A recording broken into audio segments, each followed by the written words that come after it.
Oh, we'll do a live hip hop beef story right here, live, uncut. It's your boy Carcino. This is the truth behind the breakup of Eric B and Rakim. Now, when Eric B Rakim, before that was even a thought, let's go to the beginning. These guys were not friends. Unlike a lot of the groups that you seen form, like normally people be like, yo, that was my homeboy from such and such and such and such. Me and him were cool. We grew up together. We knew such and such. These guys did not know one another. There was no rumblings about this guy here or rumblings about this guy there. Eric B did not know Rakim.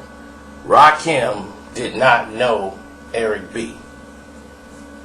Eric B was a hustler. And also, he knew about music and promotion and wanted to be a part of the hip-hop business because he saw, like, man, these dudes are getting paid and getting money off this rap stuff. I don't rap, but I know how to make music and I can produce. So let me get in here and see what I could do. You know, from messing around with Marley, he's seen that this is a reality that he can turn into something that's profitable as a businessman. See, what people think when they say hustling, they just think all crime. When somebody got hustled, that means they got grind. They get up to go get it. You know, they get up to go make that money. They don't just sit around and wait for money to come to them. They have an ambition to get out to do something and make a name for yourself and make a statement out here in the world. So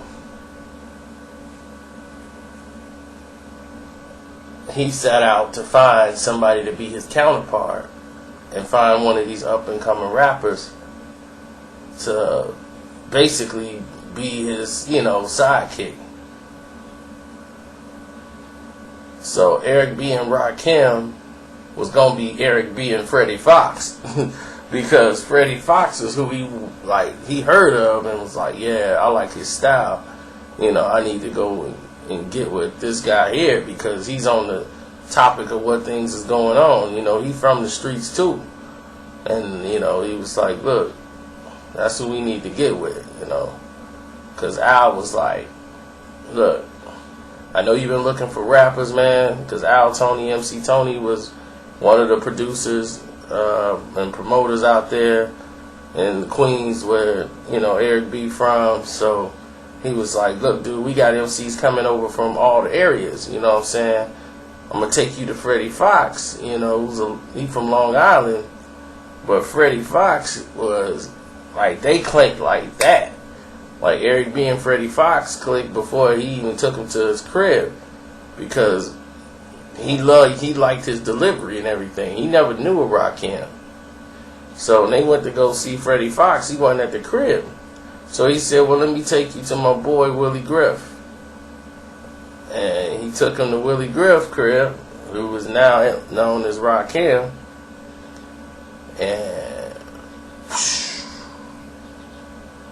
And now that Ra is, that's it. Rakim came up there, he heard Rakim spit one rap, it was over.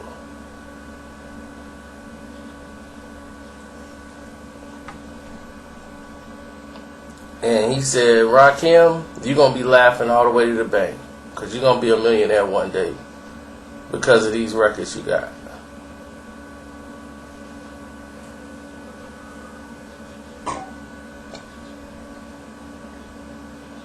Naturally he was like, word, word. And see, the thing is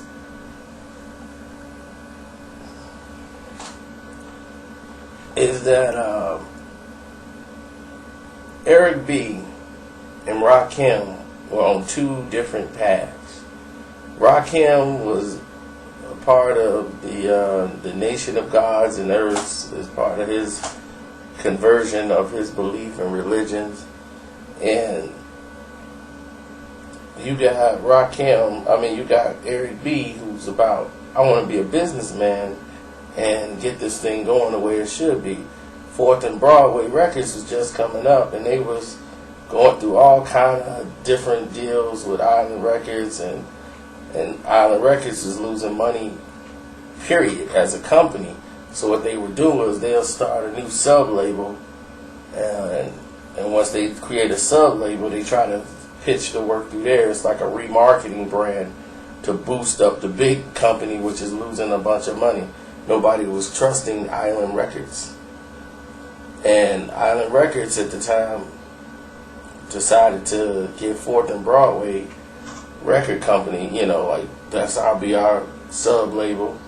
And, many companies do this. They create all these sub-labels to, like, kick the money back to the big label. But that's another story. Anyway, the Paid in Full album comes out. People still call it one of the greatest albums of all time. And the album is just short, though. It's a short album, so it's almost like it was an EP, because it's like 8 songs on there. And the album was kind of rushed. And the reason why is because Rakim, and he would spend so much time writing and trying to get to, into the studio and spend all this time working, but he had to write a dope rhyme and be like, everybody is got something to say today.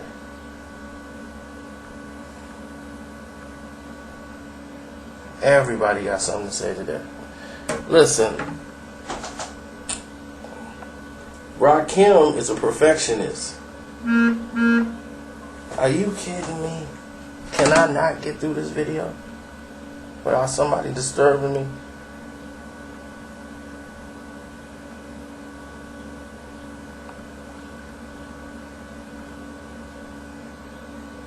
Thank you.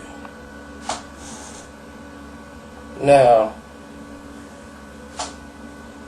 anyway, like I was saying, he was a perfectionist, and he would write a dope rhyme and ball it up. They was like, what was wrong with that? Nah, that whole rhyme is off. The whole rhyme. That's not going out. So they'll blow a whole week just being in the studio. So Eric B just rushed, and they was rushing, asking for the album, so they just rushed Paid in Full out with the songs they had done, because Rock couldn't finish the songs because he was taking all day. So they just pushed out what they had, and it was a master hit. It's a smash. Like I said, it's one of the best to ever come out. People was comparing it, saying this is crazy, and so anyway, it is listed as one of the greatest albums to come out. But I think if it had more songs, they'll be talking about that and Illmatic at the same time. But moving right along. Now this puts him and Eric B at the seat of the table with all these other big heads and all these other guys. But Eric B and Rakim, because they're from Long Island, they're not from like where everybody else were from, and Eric B is from Queens, but Eric hangs out with a lot of sketchy characters who's been, robbing some of the rappers and putting hands on them, and they all into this gangster drug niche, and they're not with that. The rappers were against drugs and stuff at that time, and saying like, hey, this is not what we're about. This movement was to get away from the drug train.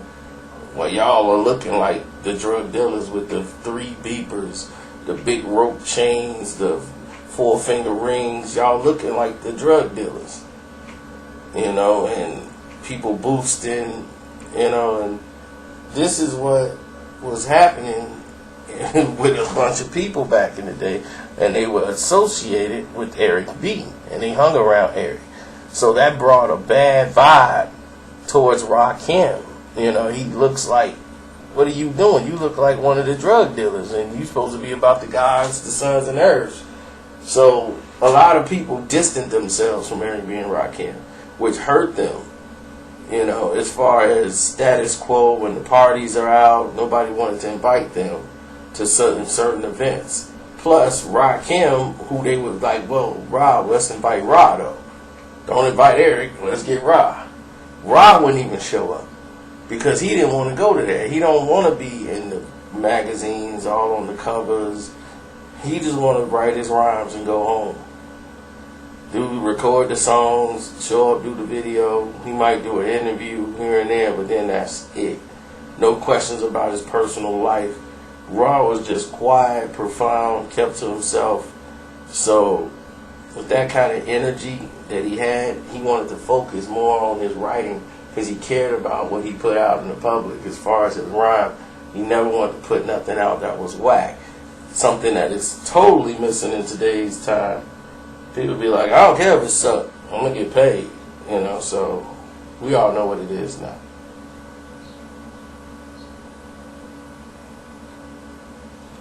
So we're sitting here going through this situation where, you know, people are asking for the next album. So while he's focusing on the next album, which happens to be Follow the Leader and Lyrics of Fury, Ra was writing during all this time, all this stuff was going on, so that when Follow the Leader album come out, they was going to be ready. They had Eric B paid for all the studio time. He paid for everything. You know, Eric put the money up. You know, Ra never had to worry about any of that. So he was Ra's manager as well as his DJ. The group is called Eric B and Rakim for a reason. Eric B was the one that made it the business side go. So while they're going through this royalty checks and stuff like that from Paid in Full, of course they're going to come in later, and they're going through all this work and they're putting out all these songs, and contrary to what people think, they did get paid 50-50. Eric split everything 50-50 with Ra when he really didn't have to be honest, because he paid for everything. He produced. You know, he was the one that's paying for everything. So he was the producer. He was paying for the studio time out of his pocket. You know, he was paying for all this stuff up front. You know, the record labels wasn't kicking in just yet. Now with Follow the Leader and all this stuff coming up, everybody's like, oh, this is finna do it. You know, this is going to be the album that's going to get us over the top. And Follow the Leader is like, if not top 5 best rap album of all time. You know, Let the Rhythm Hit 'Em is right up there with it. So these two records, these two albums, which are legendary, Follow the Leader was the one that got most of the critical acclaim, and you know, and everybody was calling it, you know, Lyrics of Fury is the best rap song of all times, and at that time, Lyrics of Fury was definitely up there. So, more demand for Eric B and Rakim is in effect.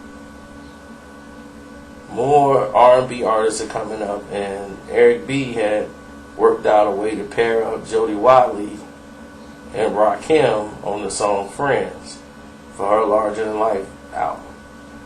That song was top 10 on the Billboard 100, which was the first time like a dance pop song was with Eric B and Rakim. People was like, what? That didn't even sound right. But it was cool. You know, Ross spit his verses on Friends. And he got down on Friends, and once Friends hit, it took Eric B and Rakim to a better financial place. They made a lot of good money off Friends with Jody Watley. And it changed, and it opened the eyes to Eric B. Because this is what Eric saw from the beginning. He felt, this is where we can go. This is what we can do. Like, this is, we can get into that Hot 100 list and move up the Billboard chart and not just be some cool hip-hop thing in the hood. Rod didn't see it that way. To Rod, it was like, that was nice. I did it. You know, you asked me to do it. I did it for you. I'm done. Now let me go ahead and do and get back on my raps. You know, and he's like, oh, Rod ain't getting it. You know, and this caused a big rift because Eric now, for the first time in his being in the business, he see the other side. Like, this is what I was talking about, and now I have proof that it works. You know, we can do these type of records. You know, and this is the type of records now that y'all can relate to with Ja Rule and Ashanti and stuff like that. He was having that idea back then. Rod wasn't having any of it. He wanted to just get back to rhyming. And he went like, yo, I did the joint you wanted me to do with Jody Wiley. It was nice. I'm glad they liked it. We made some money. Let's get back to this rap. So it's like, okay, let's get the record going. So now they making the record. And Rod is doing what Rod does this time. It's all this critical acclaim. All the magazines right on, you know, Black Beat. All these people are talking about who's the best rapper in the world. And they got LL Cool J, they got Slick Rick, they got Rakim, they got Big Daddy Kane. He's up there in the mix, and Rod is just getting all this attention. And he can't, he's trying to block all that out and focus on writing his album. And the album's not coming out. They wanted to push it out at a certain time, and the album ain't ready. They were like, look, we want to capitalize off this Jody Wiley push with Friends. We need to have a single coming out. We need an album. You know, and like, where are we at with this album? This album's supposed to, like, been done like a month ago. What's going on? And the studio sessions back then, this was before people had, like, I got a studio in my crib. Oh, I got a studio over here. Studios were like far and few in between. You just didn't wake up and have a studio. That stuff came way down the road. So the studio time that they're wasting is thousands of dollars. So Def Jam's involved, and they're like, look, we gonna, you know what we gonna do? Like Russell Simmons is like, look, let's get Third Base, let's get them in there to write some songs for Rod. That way we speed up the album. Tell Rod to go in there and spit them, and then that's that. That was the biggest insult you could ever say to Rakim. Was to let MC Search come in there and write his raps for him. First off, they hung up the phone. As soon as that call was made, they hung up the phone. They didn't want anything to do with that. But Eric B was like, see, this is what happens in the business. You don't understand. This is the rap business. You just want to rhyme. Everybody would want to do that. You know, who wouldn't want to go to work and not have their boss tell them what to do, and they just go to work, do their job, go home and get a check? That's our dream. That is our dream job. But you don't have it your way. You got to go in there, you got to listen to what this boss has to say and deal with it, and it's all part of the job. So there's deadlines you got to meet. And of course, on Set 'Em Straight, he talks about all of this stuff. How he got passed over for self-destruction and he wanted to be a part of it.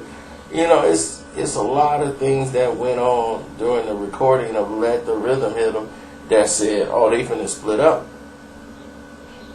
Because during this time, Eric B was also working with Freddie Fox, too. He was still working with Fox. He loved Freddie Fox. Freddie Fox was mad, like, man, I missed my boat with that Eric B and Rakim. Rod came and took my spot. And Freddie worked like, him and Eric B worked like this. They get it. You know, they get it, period. So Eric B and Freddie Fox are more close than Rod. And with Rod, it's more like business. You know, they cool, but it's more of a business thing where Freddie Fox can chill and hang out with Eric. You know, it's a whole different vibe. So while he was recording with Freddie Fox and putting out Freddie's album, Rod's thinking like too much focus is going over that way. And after this album was finished and completed and came out, it was probably one of the best albums ever made. Let the Rhythm Hit 'Em, to me, was better than Follow the Leader by a slight margin. Let the Rhythm Hit 'Em was angry, dark, because of all the controversy and stuff I was just talking about. So everybody was thinking that this album wasn't finna come out. Large P did most of the production for it and produced on a lot of the tracks because Eric B was working with Freddie Fox at the time, but Eric paid for all of it, so he's basically the producer because he paid. So it's a lot of people arguing over production credits. It's like, why are you getting producer production credit? I made the beat. And Eric looking like, I paid you already. I paid you to make the beat. So I get the producer credit because I paid you already for it. I ain't say you gonna get credit when the album come out. I paid you up front. So a whole different mess that went on. So they had a contract still. What was going on with MCA, and it was getting ready to expire. And they were looking like, okay, we supposed to be getting our royalty checks that's supposed to be coming in. And him and Rod didn't get it because Island was having some problems of their own. So, they were like, Island was talking about the ownership of some of the masters who they have sold the ownership to their major label company, and everybody's like, what? So now it's a financial dispute. Papers had to be re-signed and re-sent in. If they didn't do it in a certain period of time, it would forfeit some of the claims of ownerships to the masters. So you would have to file a motion junction in court to have the case brought back into court so they could review everything. It would take years of untangling all the things that happened during that time for monetary gains that were lost due to the fact that the company was trying to restructure and get out. And the way they wanted to do it was steal the publishing and mastering rights and use it as collateral to get themselves out of a jam. So the breakup had nothing to do with Eric and Ra. It has something to do with Ra saying, you're my manager as well as my partner in this hip-hop game, and I don't have my money. And where's my money? You're my manager. So your job is to manage my affairs. So if there's a problem with the company and they're not giving you your money and me my money, we got a problem here, period. And they had basically worked on the Juice album because people thought that the group was over after Let the Rhythm Hit 'Em. Like, they really weren't gelling too much after that. And when they was working on the House Party 2 soundtrack, which they got paid for, they were getting more money off of singles off soundtracks than the actual albums. They did the House Party 2, they did Juice, and then Don't Sweat the Technique was not supposed to be the last album, but with all this stuff going on, they made it more pop and more different type of jazzy type songs like Tribe. Almost, like Don't Sweat the Technique didn't feel like a Eric B Rakim song at all. This felt like more of a Tribe Called Quest, like, one of them type sounds. But that's what the people was listening to back then. Things was changing. And now it was looking like, well, Eric B is getting all this money. Where's Eric getting all this money from? Eric B was getting a lot of money because he paid for everything up front. So he was the producer. So him getting the producer credits, he's getting cut checks just for being the producer. So his is outweighing what the artist is getting. I mean, now we understand it, but back then it's looking like, man, Eric got all this money. Why Rob broke? Or why Rob struggling? This ain't right, man. He your manager. He robbing you. That's the natural response of people that's on the outside looking in, who's right next to you. Oh, man, he ripping you off, man. Oh, yeah, dude, he robbing you. So it's a bitterness between the two for a long period of time, you know. And during that time, Eric B was like, I'm just gonna release my own solo album, because that's what he wanted to do with the company. Like, look, we just do our own solo joints. And he told Ra he was still gonna manage him and this and that, and that happened for a little bit, and then they separated each other as working together and as management. So at the time, you know, Ra knew what the problem was, because Eric told him, like, the record labels are doing this to us, you know, it's not me. So he understood it. You know, that's why they were able to remain cool, remain friends, and remain respectful over the years. Then some things happened down the road that just made it worse and worse and worse. You know, in the later years, they couldn't get together and really do anything like they wanted to do, like come together and make a reunion album and all this stuff. It's just personalities are different. Like, it was big money being put up for Rakim to battle Big Daddy Kane in a rap battle, you know, and everybody was boosting it in the streets. And Eric, being the businessman that he is, said, you know, let's try to get this thing done, you know. And once they decided that this is the move they wanted to go in, they had talked to LL Cool J, and LL had talked to Big Daddy Kane. And he was like, look, did you talk to your mans? And LL said, man, they want to do this thing with you and Kool Moe Dee. Kool Moe Dee and LL Cool J both agreed to do it.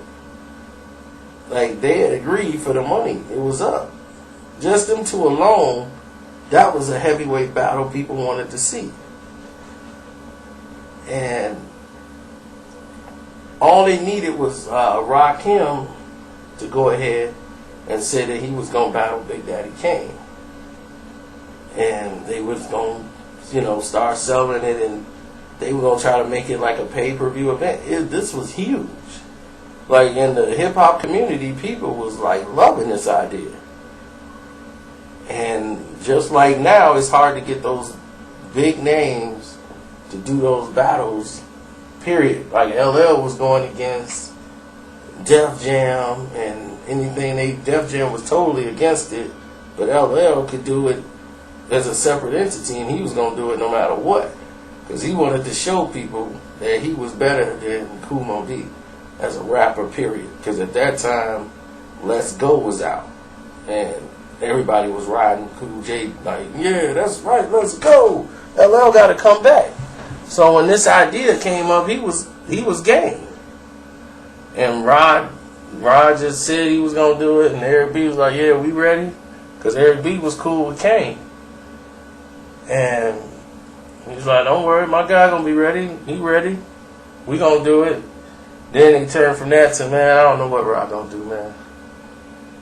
And he was salty about that, you know, because Eric missed out on a lot of opportunities financially, because Rakim, being Rakim, just his personality, he didn't feel it, or he thought it was a setup to make him look bad, or he didn't like the way it was going to be judged, or how the format was, and he just was shut down. So overall, that was it. That is the breakup of Eric B and Rakim. Like, they still cool now, but they just hard for them to do business together. So who knows what the future may contain. I'm out.